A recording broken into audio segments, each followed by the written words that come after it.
अस्सलाम वालेकुम जमात हफ्तम के तलबा और तालिबात। उम्मीद है अल्लाह के फजल से सब ठीक होंगे। और इससे पहले जो नज़्म व ज़ब्त काम करवाया गया है, उम्मीद है वो आपने कर भी लिया होगा। तो आइए आज बाकी मादा एक्सरसाइज करने की कोशिश करते हैं। तो कालम अलिफ और कालम बे को हमने गौर से पढ़ना है, देखना है कि इनमें फ़र्क क्या है।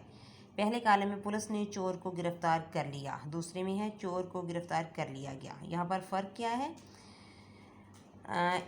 कालम अलिफ में फ़ाइल मौजूद है, जबकि कालम बे में फ़ाइल की वजाहत नहीं हो रही। फ़ाइल यानी कि काम करने वाला।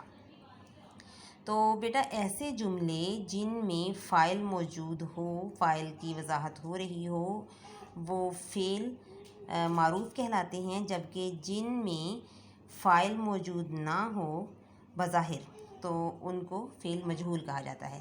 आइए आज हम फ़ेल मारूफ़ और फ़ेल मजहूल पढ़ते हैं। फ़ेल मारूफ़ वो फ़ेल जिसका फ़ाइल यानी काम करने वाला मालूम हो, फ़ेल मारूफ़ कहलाता है। जैसे पुलिस ने चोर को गिरफ़्तार कर लिया, हुकूमत ने तालीम मुफ्त कर दी, अल्लाह ताला नेक लोगों की दुआ कबूल करता है।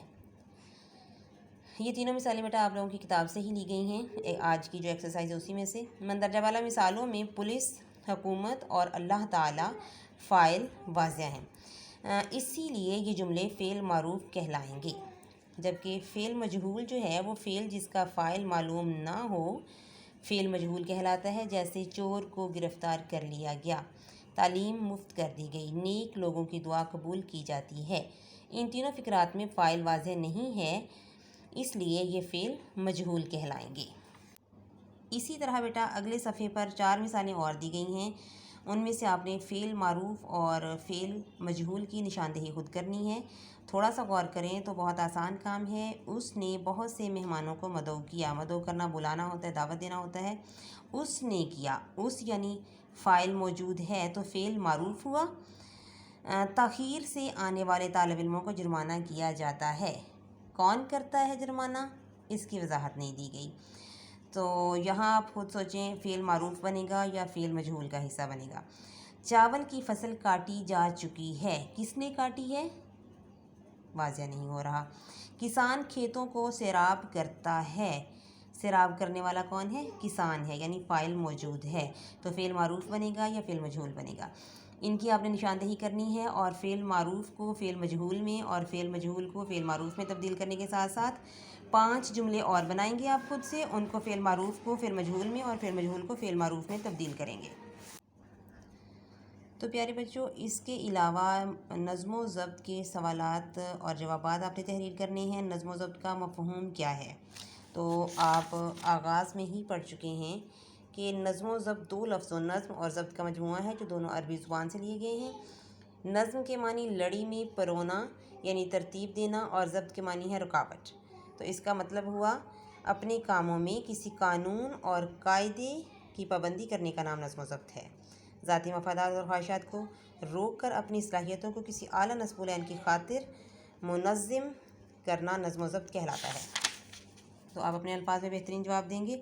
दूसरा सवाल है जी, नज़्म व ज़ब्त की पाबंदी करने का क्या फ़ायदा होता है? तो थोड़ी सी मदद कर देती हूँ आपकी। बाकी आप बेहतरीन अल्फाज का चुनाव करते हुए आप इस खुद से अपने जवाबात को तहरीर करिएगा। नज़्म व ज़ब्त की पाबंदी करने से सबसे बड़ा फ़ायदा ये होता है कि काम बातरीके अहसन वक्त पर हो जाता है और इंसान उलझने से बच जाता है, उलझन का शिकार नहीं होता। काम अपने अपने वक्त पर होते रहें तो बहुत सारे काम जो हैं एक साथ जमा नहीं होते और हम अपनी खुदादा ज़हनी सलाहियतों को बेहतरीन अंदाज में बरूए कार ला सकते हैं। मुआशरे में बिगाड़ पैदा नहीं होता, सुकून और अमन रहता है। तो इसके सिवा और क्या फ़ायदे हो सकते हैं, आप खुद से तलाश करेंगे और लिखेंगे। नज़्म व ज़ब्त का ख्याल ना रखने के क्या नुकसानात होते हैं? नज़्म व ज़ब्त का ख्याल ना रखने से सबसे बड़ा नुकसान सबसे पहले मुआशरे में बिगाड़ पैदा होता है।